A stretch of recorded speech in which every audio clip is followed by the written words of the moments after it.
नमस्कार बच्चों, भुवनेश बाल विद्यालय की ऑनलाइन क्लासेस में एक बार फिर स्वागत है आपका। देखिए बच्चों, हमने आज जिस चैप्टर को हम पढ़ने वाले हैं वो है हमारा हिंदी के वसंत भाग 1 के बचपन दूसरा पार्ट है। ये दूसरा पार्ट महत्वपूर्ण इसलिए है क्योंकि ये हमारे बचपन की यादों से और बचपन के बाद में जब जीवन गुजरता है तो उसमें किस प्रकार के परिवर्तन आते हैं, इस परिवर्तन को लेखिका कृष्णा सोबती ने बड़े विस्तार पूर्वक इस बात को बताया है। किस प्रकार से और कैसे ये पाठ आपको मजेदार लगता है, आइए इस पर चर्चा करते हैं, इस पाठ को पढ़ते हैं। देखिए, जो फोटो आप देख पा रहे हैं ये है हमारी लेखिका कृष्णा सोबती और जो पाठ है हमारा वह है बचपन। बचपन में कौन सा प्रत्यय है, यहीं से अगर बात करें तो इसमें पन प्रत्यय है। और व्याकरण के बाद में अगर हम बात करते हैं, लेखिका अपने बारे में बचपन की यादों को याद करती है। लेखिका बहुत बड़ी हो गई है लेकिन वो अपने बारे में बताने की कोशिश करनी जा रही है। इसमें वो कह रही है कि मैं तुम्हें अपने बचपन की ओर लेकर जाऊंगी, मैं अपने बचपन की ओर तुम्हें ले जाऊंगी। मैं तुमसे कुछ इतनी बड़ी हूं कि तुम्हारी दादी भी हो सकती हूं, तुम्हारी नानी भी हो सकती हूं, बड़ी बुआ भी हो सकती हूं, तो बड़ी मौसी भी, है ना। और परिवार में मुझे सभी लोग जीजी कहकर ही पुकारते हैं। जीजी मतलब बड़ी, जीजी का मतलब ही क्या होता है, बड़ा होना। आगे बात कर रही है, हाँ मैं इन दिनों कुछ बड़ा यानी उम्र में सयाना महसूस करने लगी हूं, शायद इसलिए कि पिछली शताब्दी में पैदा हुई थी। पिछली शताब्दी मतलब, शताब्दी का मतलब होता है 100 वर्षों का समय, है ना। पिछली शताब्दी, अभी 21वीं सदी चल रही है, 21वीं शताब्दी चल रही है, पिछली शताब्दी की बात कर रहे हैं। अर्थात हम ये जब पैदा हुई होगी ये हो सकता है कि 20वीं सदी में पैदा हुई थी, ऐसा कहना की कोशिश कर रही हैं। मेरे पहनने ओढ़ने में भी काफी बदलाव आए हैं। पहले मैं रंग बिरंगे कपड़े पहनती रही हूँ, नीला, जामुनी, ग्रे, काला, चॉकलेटी, इस प्रकार की ये बता रही है कि वो इस प्रकार के कपड़े पहनती थी। अब मन कुछ ऐसा करता है कि सफेद पहनो, मन ऐसा करता है कि सफेद पहनना चाहिए। गहरे नहीं, हल्के रंग। मैंने पिछले दशकों में तरह तरह की पोशाकें पहनी हैं, और पहले फ्रॉक, फिर निकर, वॉकर, स्कर्ट, लहंगे, गरारे और अब चूड़ीदार और घेरदार कुर्ते। इस प्रकार के बहुत सारी चीजें वो बताने का प्रयास इसलिए कर रही है कि उसने पहले बहुत सारी चीजें पहनी है, और इस प्रकार की चीजें जो आपको देख पा रहे हैं कि वो इस प्रकार की चीजें फ्रॉक से लेकर निकर, वॉकर, स्कर्ट, लहंगे तक उसने पहने हैं, और अब चूड़ीदार और घेरदार कुर्ते भी अब उसने पहन लिए हैं। तो ये उसके बारे में, उसके पहनावे के बारे में बात की जा रही है।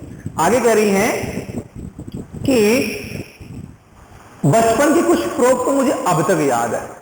बचपन में जो फ्रॉक पहने थे वो अब तक याद है।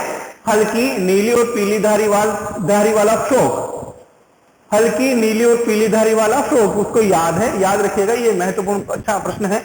गोल कॉलर और बाजू पर भी गोल कफ है, ठीक है। और रही बात, एक हल्के गुलाबी रंग का बारीक चुन्नटों वाला घेरदार फ्रॉक है, नीचे गुलाबी रंग की फ्रिल है। इस प्रकार के बताया उसने कि वो जो फ्रॉक की स्टाइल थी, वो जो उसकी जो डिजाइन थी उसके बारे में उसने बहुत बारीकी से बताने का प्रयास किया है। गुलाबी रंग की फ्रिल उसके नीचे लगी हुई थी। उन दिनों फ्रॉक के ऊपर की जेब में रुमाल और बालों में इतराते रंग बिरंगे रिबन का चलन था। अक्सर महिलाओं में, बच्चों में या बालिकाओं में अक्सर आपने देखा होगा, नई नई स्टाइल्स जो आती है, नई नई जो तरीके आते हैं उसको यूज करते हैं। आज यहाँ पर वो बताने का प्रयास करती है उस जमाने में इस प्रकार का ट्रेंड हुआ करता होगा कि वो बालों में रंग बिरंगे प्रकार का रिबन भी वो लगाए करते होंगे।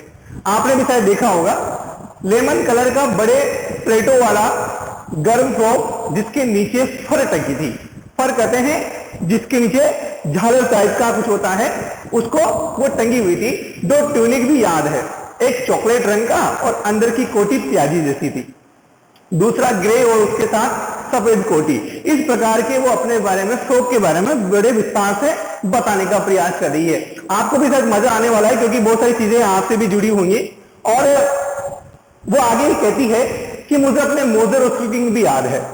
उसमें जब उस समय की ये बात कर रही है कि इसके मोजे भी थे, स्टोकिंग भी इसको याद है उस समय किस प्रकार के मोजे थे। बचपन में हमें अपने मोजे को धोने पड़ते थे। आप भी बहुत सारे बच्चे ऐसे होंगे जो अपने ही कपड़ों को खुद धोते होंगे। ये कह रही कि मोजे हमें खुद धोने पड़ते थे, वह नौकर या नौकरानी को नहीं दिए जा सकते थे। नौकर नौकरानी थी लेकिन दिए नहीं जा सकते थे, ये स्वयं को ही धोने पड़ते थे। इसकी सख्त मनाही थी। अगर पूछा जाए प्रश्न कि लेखिका के बचपन में किस प्रकार की सख्त मनाही थी, तो किस प्रकार की सख्त मनाही थी? मोजे खुद धोने पड़ते थे, किसी को देने की इजाजत नहीं थी। हम बच्चे ईतवार की सुबह इसी में लगाते, किसमें? मोजे धोने में।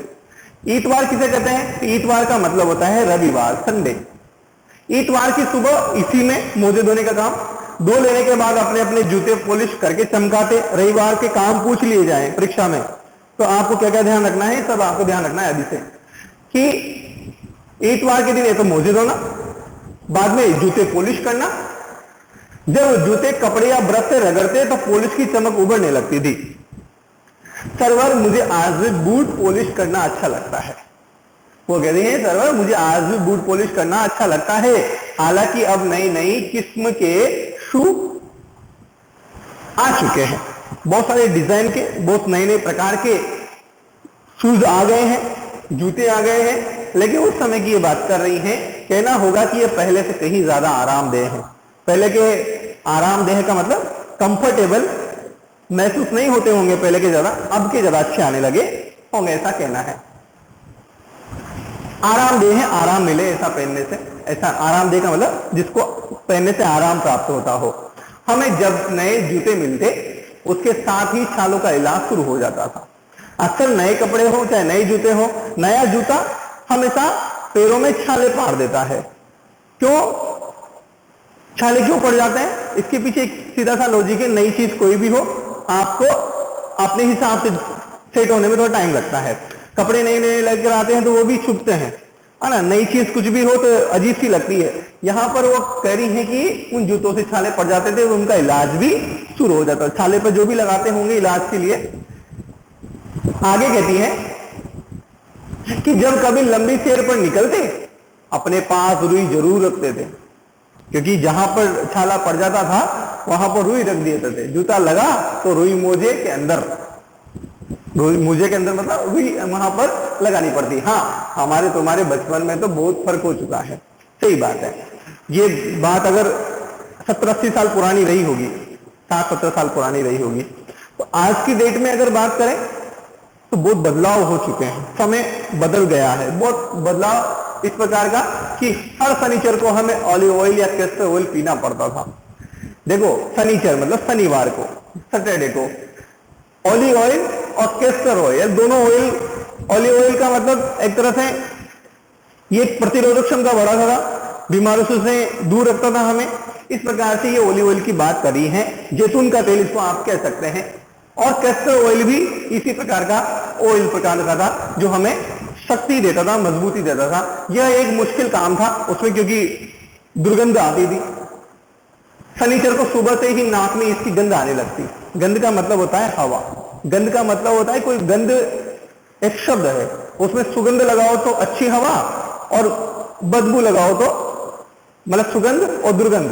दुरुपसर्ग लगाने से दुर्गंध बन जाता है, गंध में सु लगाने से सुगंध बन जाता है। तो गंध तो एक वायु है, वो अच्छी भी हो सकती है और बुरी भी हो सकती है। आप फोटो देख पा रहे हैं यहाँ पर उनका।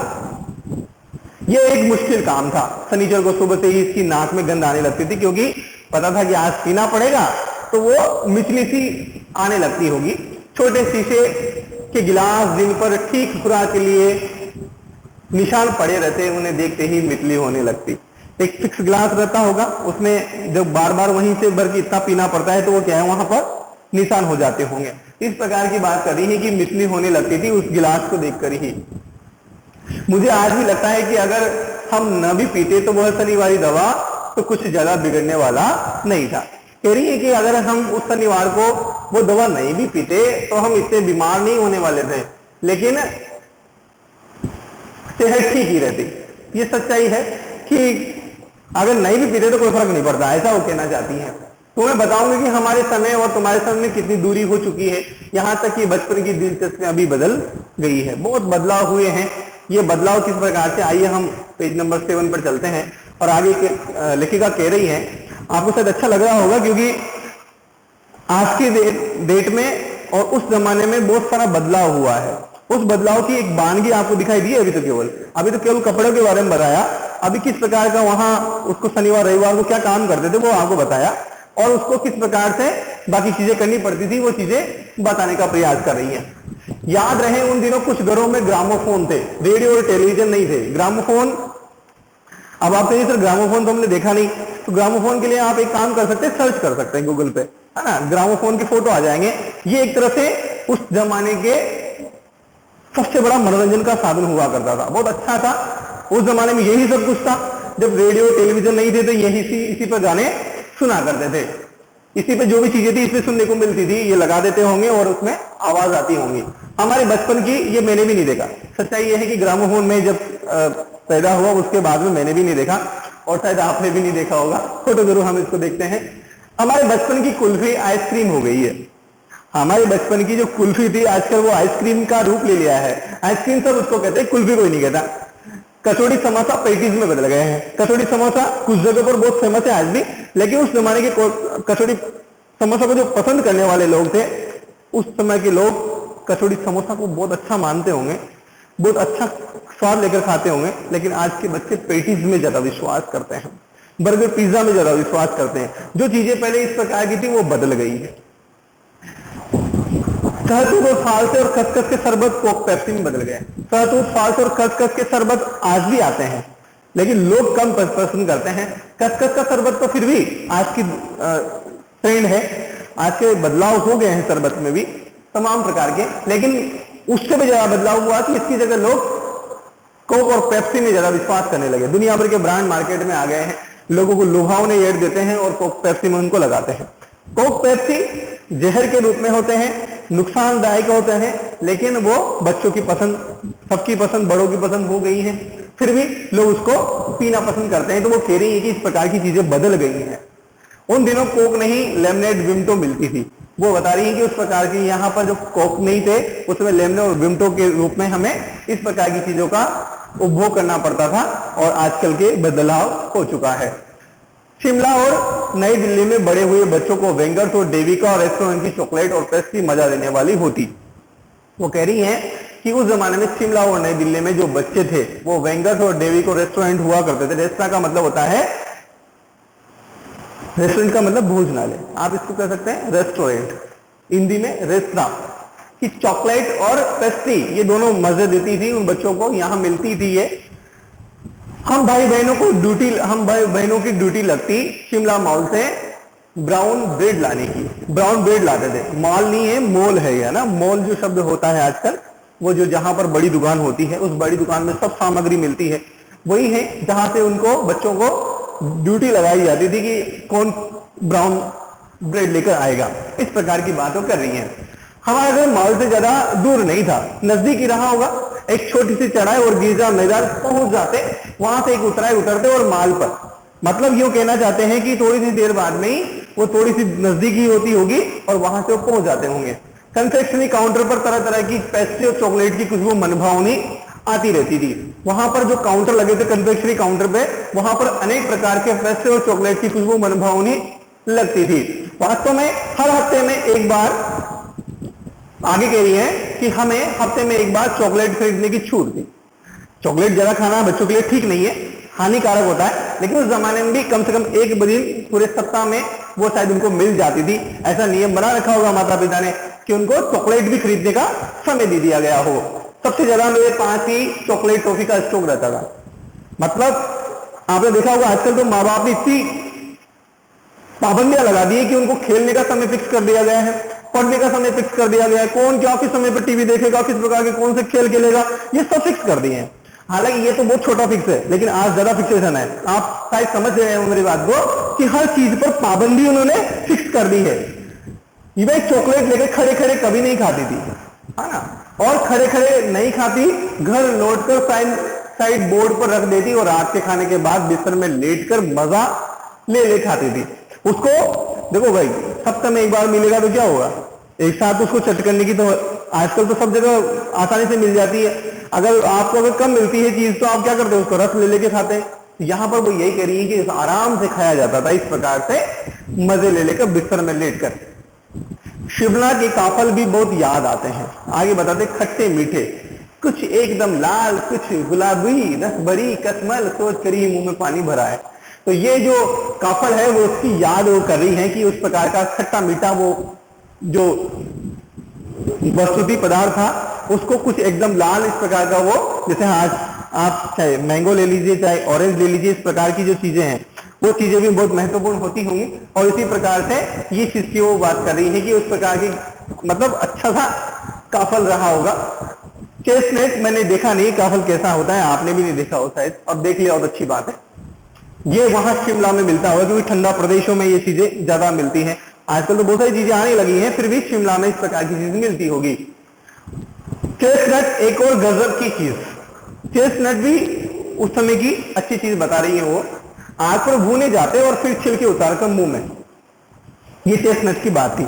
आज हम जिस प्रकार से मूंगफली के दाने जिस प्रकार से हम रोस्टेड करके खाते हैं लोग, उसी प्रकार की बात ये रही होगी जिसे छिलके उतार कर हम उनको सेवन करते हैं। चने, जोड़ गरम और अनारदाने का चूर्ण, देखो कितनी सारी चीजें हो गई हैं। फ्रॉक से लेकर आज तक क्या क्या चीजें बदलाव, क्या क्या चीजें पीना पड़ता था, किस प्रकार की उसकी रूटीन था, है ना, किस प्रकार के उनका दैनिक कार्य था, ये सब चीजें वो बताने का प्रयास किया है उसने। चने जोड़ गरम और अनारदाने का चूर्ण, चना जोड़ गरम तो शायद आपने भी सुना है। चने जोड़ गरम की पुड़िया जो तब थी वो अब भी नजर आती है। आप ठेले पर देखेंगे किसी चौराहे पर एक व्यक्ति पुड़िया बनाकर गोल घेरे में उसमें डालता है और वो आपको दे देता है। वो पुड़िया आज भी जारी है जो उस समय चलती थी। पुराने कागजों से बनाई हुई रस इस पुड़िया में निरा हाथ का कमाल है। निरा हाथ का मतलब जो सीख लिया गया हाथ है, उसको पुड़िया को बनाने का तरीका, वो एक स्टाइल जो थी बनाने का, एक जो स्किल होता है, कौशल होता है, वो प्राप्त कर लिया होगा उन्होंने और उन दिन की ये बात करते हैं वो आसानी से। देखो नीचे से तिरछी लपेटते हुए ऊपर से इतनी चौड़ी की चने आसानी से हथेली पर पहुंच जाए। खाने का तरीका ऐसे, तो उस प्रकार की बात यह कर रही है। तो आसानी से आ जाए थोड़ा बहुत चना।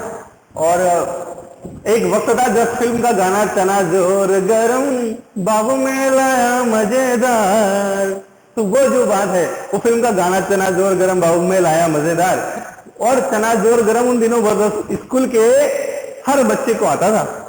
मतलब ये जो गाना था ना, ये गाना यूं मान लीजिए कि स्कूल के हर बच्चे को आता था। क्यों आता था? सीधी सीधी बात है कि जो चीज जिस समय की होती है वो उसका पब्लिसिटी जरूर होती है, उसका प्रचार जरूर होता है। तो ये गाना उस समय आया होगा और इस प्रकार से वो कह रही है। कुछ बच्चे पुड़िया पर तेज मसाला बुरकवाते, कुछ लोग, कुछ बच्चे ज्यादा तीखा खाते होंगे। पूरा गिरजा मैदान घूमने तक का यह पुड़िया चलती रहती थी हमारी, थोड़ा थोड़ा थोड़ा थोड़ा खाते खाते। एक एक चना पापड़ी मुंह में डालने और कदम उठाने में एक खास ही लय रफ्तार थी। छुटपन में हमने शिमला रिज पर बहुत मजे किए हैं। शिमला रिज जो है उसके बारे में वो बता रही है कि हमने उसमें बहुत बड़े मजे किए हैं। और वो आगे बताती हैं कि घोड़ों की सवारी की है। अपने बारे में देखो हर चीज बता रही है। आप सोचेंगे कि सर ऐसा कैसे, तो वो अपने बारे में कहानी के रूप में अपने जीवन की एक संस्मरण है, इसको कहते हैं संस्मरण। वो संस्मरणात्मक रूप में अपनी चीजें बता रही है। जब आप बड़े हो जाओगे तो फिर आप भी अपने बारे में बताना कि हम उस समय किस प्रकार से थे, किस प्रकार से हम पढ़ते थे। हाँ, जब लॉकडाउन लग गया तो किस प्रकार से ऑनलाइन क्लासेस भी ले रहे थे और क्या क्या मुसीबतें थी, आप भी तो बताएंगे। उसी प्रकार का संस्मरण ये अपने बारे में बता रही है। घोड़े को सवारी की है। शिमला के हर बच्चे को कभी ना कभी ये मौका मिल ही जाता था। तो ये इस प्रकार से घोड़ों की सवारी करने का भी ये उस समय वहां पर व्यवस्था थी, ये बात उसने बताई है। हम जाने क्यों घोड़ों को कुछ कमतर करके समझते, उन पर हंसते थे। ननिहाल के घोड़े खूब हष्टपुष्ट और खूबसूरत, उनकी बात फिर कभी करेंगे। वो कह रही है कि हमारे जो ननिहाल के जो घोड़े थे वो बड़े अच्छे थे और यहाँ के जो घोड़े थे वो ठीक नहीं थे, मतलब कमजोर रहे होंगे। शाम को रंग बिरंगे गुब्बारे, सामने जाकू का पहाड़, ऊंचा चर्च की घंटियां बजती तो दूर दूर तक उनकी गूंज फैल जाती। आपने देखा गिरजाघर में घंटियां लगी रहती है, जो ईसाई भाई लोग हैं वो जाते हैं वहां पर और उस प्रकार का वहां पर वो बता रहे हैं कि वहां रंग बिरंगे गुब्बारे, सामने जाकू का पहाड़ था, ऊंचा चर्च था, चर्च की घंटियां थी वहां पर। तो वो सब चीजें वहां पर जो वो आवाजें अच्छी से आती है। जैसे आपने देखा होगा मंदिरों पर घंटे शाम को आरती होती है तो उसकी आवाज आती है। आपने देखा होगा कि मस्जिद पर जब अजान लगती है तो उसकी भी आवाज आती है। चर्च पर इस प्रकार की चीजें, तो अपने अपने हिसाब से अपनी अपनी जगह पर का स्पेशल चीज थी। वो जब घंटा बजती तो आवाज चारों तरफ गूंज जाती और लगता इसके संगीत से प्रभु इसे स्वयं कुछ कर रहे हैं। अच्छा लगता है, आनंद मिलता है, मन को प्रसन्नता प्राप्त होती है। सामने आकाश पर सूर्यास्त हो रहा है, गुलाबी सुनहरी धारियां नीले आसमान पर फैल रही हैं। दूर दूर फैले पहाड़ों के मुखड़े गहराने लगे और देखते देखते बत्तियां टिमटिमाने लगी। रीछ पर की रौनक और माल की दुकानों की चमक के भी क्या कहने, इस कैंडल पॉइंट की भीड़ से उभरता कोलाहल, ये सब दृश्य वहां का दिखाई दे रहा है। वहां पर चर्च है तो चर्च पर मोमबत्तियां शाम को जलती हैं। इस प्रकार की चीजें, इस कैंडल की जब पॉइंट की जब भीड़ आपने देखी होगी, तो ये कई जगह इस प्रकार के शाम के समय तो देखो हर जगह जहां पर्यटन स्थल होते हैं वहां तो ऐसी जगह मिलती है। अगर आप कहीं अपने शहर में भी आप देखते होंगे बड़ी अच्छी पर्यटन के स्थल जहां पर भी हैं वहां शाम के समय भीड़ रहती है। पिछले 1.5 साल से लॉकडाउन के बाद में जब से कोरोना महामारी चली है तब से तो ऐसा मौसम मिला नहीं, लोगों को घूमने फिरने की आजादी है नहीं, फिर भी इस प्रकार का समय हमें देखने को नहीं मिला। और आप भी धीरे धीरे बड़े हो रहे हैं और आप भी सोचते होंगे कि कब ऐसा जाने का मौका मिले हमें भी, लेकिन फिर भी समय आएगा जल्दी। और ऐसा इस प्रकार कोलाहल की बात कर रहे हैं, वहां पर बहुत भीड़ होती है, आपने भी देखी होगी कई जगह।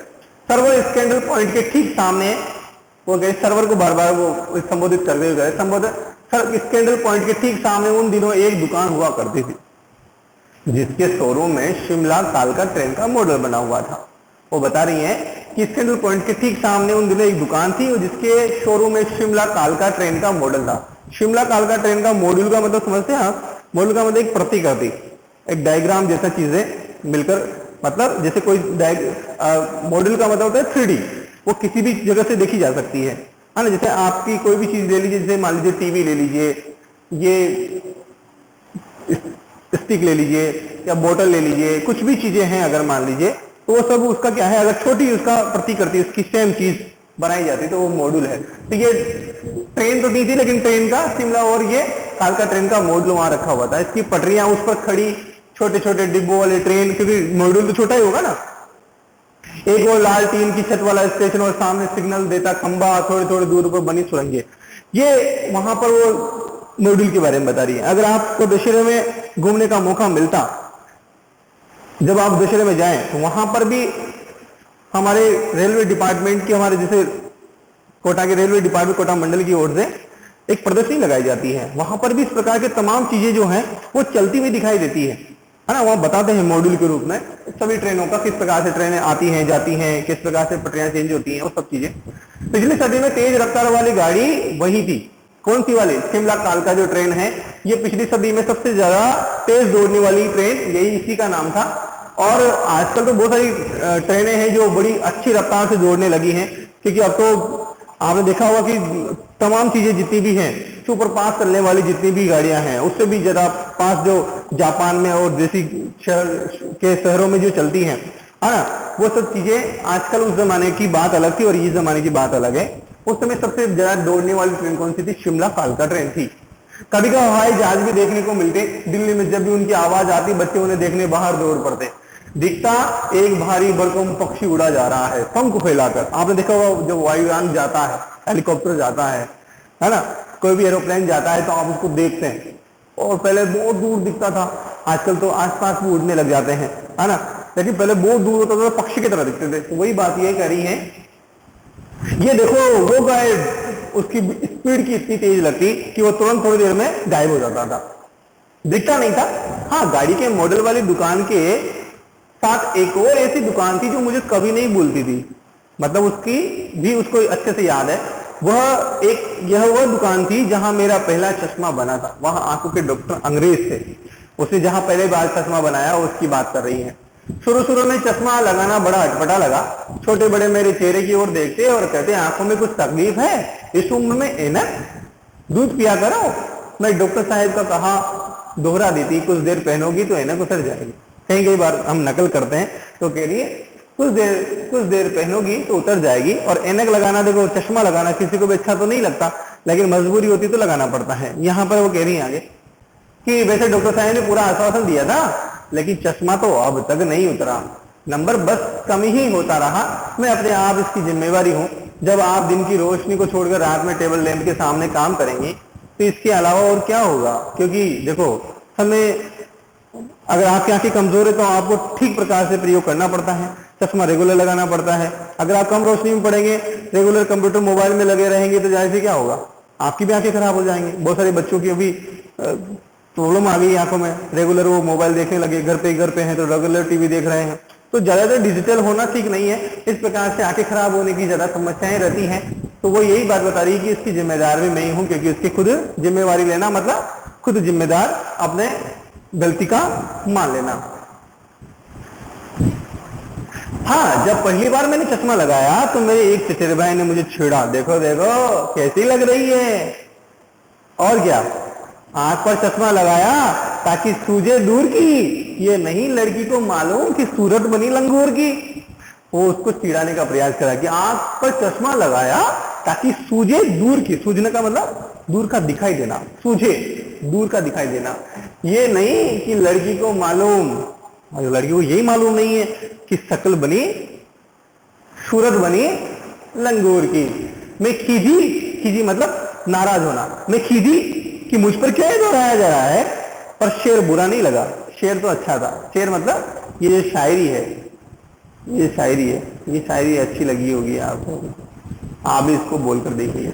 आंख पर चश्मा लगाया ताकि सूझे दूर की, ये नहीं लड़की को मालूम सूरत बनी लंगूर की। तो शेर बुरा नहीं लगा। जब वह चाय पीकर चले गए तो मैं अपने कमरे में जाकर आईने के सामने खड़ी हो गई। कई बार अपने आप को देखा, ऐनक उतारी, फिर पहनी, फिर उतारी, फिर देखती रही, सूरत बनी लंगूर की। नहीं, हाँ, लग तो ऐसा ही रहा है जैसे कोई सूरत बनी है। तो देखा आपने, ये कृष्णा सोबती उसी लेखिका का चित्र है। ये अपने बारे में सब कुछ बता रही है आपको।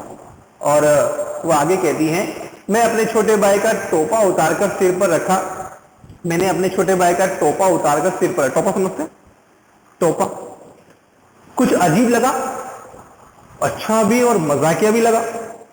तब की बात थी, अब तो चेहरे के साथ गुल मिल गया है चश्मा, तब अलग मैटर था। मैं चश्मा लगाया, उसके ऊपर टोपा लगाया, अलग प्रकार का चेहरा बन गया। लेकिन उस जमाने की बात वो बता रही है कि तब की बात अलग थी। अब तो जैसे कोई चेहरे पर अगर कोई चश्मा नहीं रहे तो शक्ल जैसे अच्छी नहीं लगती, वो एक से क्या हो गया, शरीर के भाग हो गया। चश्मा भी शरीर के जैसा ही एक भाग हो गया। जब कभी उतरा हुआ होता है तो चेहरा खाली खाली लगने लगता है। सही बात है, बहुत सारे लोगों को अच्छा भी नहीं लगता और शक्ल हमें भी अच्छी नहीं लगती, तो खाली खालीपन लगता है। याद आ गया वह टोपा, खाली फ्रेम का चश्मा, काली फ्रेम का चश्मा, मतलब जो ब्लैक कलर का रहा होगा, लंगूर की सूरत, ये सब चीजें उसको याद आ गई कि किस प्रकार का वो लगता था। हाँ, इन दिनों शिमला में मैं सिर पर टोपी लगाना पसंद करती हूँ। हाँ, इन दिनों में शिमला में मैं, ये देखो दो मैं है, कई बार बच्चे ना कंफ्यूज हो जाते हैं। एक तो मैं ये वाला है ना, ये कौन सा मैं है, इसमें इनके बारे में लगा, किसी चीज के बारे में इनके, और ये जो वाला मैं है ये कौन सा है,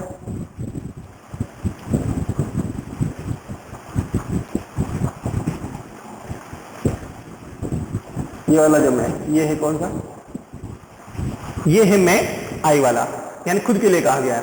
कई सारे बच्चे इसमें गलतियां करते हैं, लिखने में बहुत गलतियां करते हैं, समझ लेना चाहिए ये वाला मैं और ये वाला मैं दोनों अलग है। सिर पर टोपी लगाना पसंद करती हूँ, मैंने कई रंगों की जमा कर ली है, कहाँ दुपट्टों का ओढ़ना, कहाँ सहज सुबीते वाली हिमाचली टोपियां। कह रही हैं कि उस समय ये चीजें उसको याद आई और इन दिनों शिमला में मैं सिर पर टोपी लगाना पसंद भी करती हूँ। मैंने कई रंगों की जमा भी कर ली है, क्या कई रंगों की क्या जमा कर ली है, टोपियां, कहाँ दुपट्टों का ओढ़ना और कहाँ सहल सुबीते वाली हिमाचली टोपियां, वो सब कुछ बदल गया है। ये दुपट्टों का और सहल आसानी से जो पहना जा सकता है, अच्छी लगने वाली सुबीते, अच्छे दिखने वाली सुबीते, इस प्रकार की चीजें हिमाचली टोपियां कृष्णा सोबती बताती है। सब चीजें बदलाव है। तो आज कृष्णा सोबती ने बताया कि किस प्रकार से बदलाव की श्रेणी में हम आए हैं, किस प्रकार से उस समय और इस समय बच्चों के जीवन में बदलाव आ चुके हैं, खान पान में बदलाव आ गया है, सैन्य में बदलाव आ गया है, बोलने का बदलाव आ गया है, रहन सहन का बदलाव आ गया है। लेकिन जीवन में हमें बदलाव करने चाहिए, लेकिन सकारात्मक बदलाव करने चाहिए। आज उसने अपने जीवन के बारे में बताकर आपको भी बहुत सारी चीजें पुरानी याद आ गई होंगी कि किस प्रकार से आप भी, और जब जीवन निकलेगा आगे बढ़ेंगे तो आपको पुरानी चीजें धीरे धीरे आपके स्टोर होती रहेगी आपके माइंड में। तो इस प्रकार से आप भी इन चीजों को ध्यान रखिएगा और अपना ख्याल रखने के साथ में अब इसके प्रश्नोत्तर की हम बात करेंगे, जो प्रश्नोत्तर आपको समय समय पर दे दी जाएंगे। इसके प्रश्नावली के बारे में हम आगे अभ्यास करेंगे। चलो मिलते हैं एक अगली क्लास में, तब तक के लिए धन्यवाद, नमस्कार।